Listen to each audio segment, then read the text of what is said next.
You're being proactive and you're bringing in a different point of view that you don't have as a CHRO. And that collaboration is just going to be more powerful. I know that combining two together as one doesn't always produce great results. If I took my two kids and I put them together, they'd just fight. So like, how do you make legal work for you?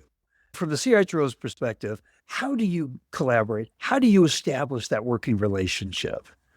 It takes time. So you shouldn't expect to come in and right away, you're a perfect collaborator. It starts with transparency. It starts with rapport. It starts with getting to know each other. It's like any other employee interaction. It's the things that the CHRO is very skilled at in training managers and training other types of leaders in the company of how they report their business partners team and the org development teams. Learning and development all are skilled at helping employees develop these types of interactions and how to get people to do that. So the first thing I'd say with the general counsel is I like to use you have my back, I have yours. And not like we're trying to avoid or hide something or anything like that, but it's a sense of humility of I don't have all the answers and neither do you.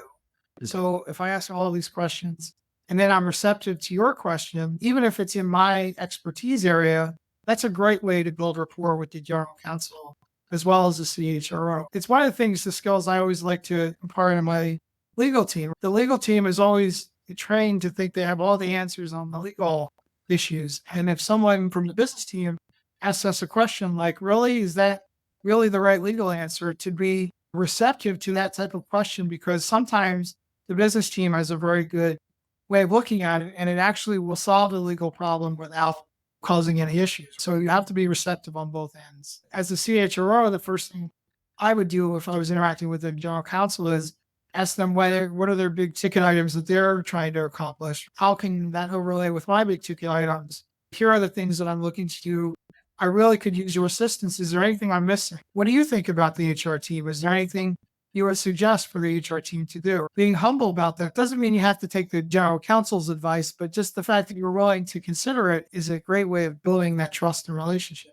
Over time, as you get there, you'll get to a cadence with the general counsel of knowing when you come to them, the general counsel knows it's important. And when you don't come to them, they're not worried that you're not bringing the right issues to them. They've trained you on what the issues they need to work on.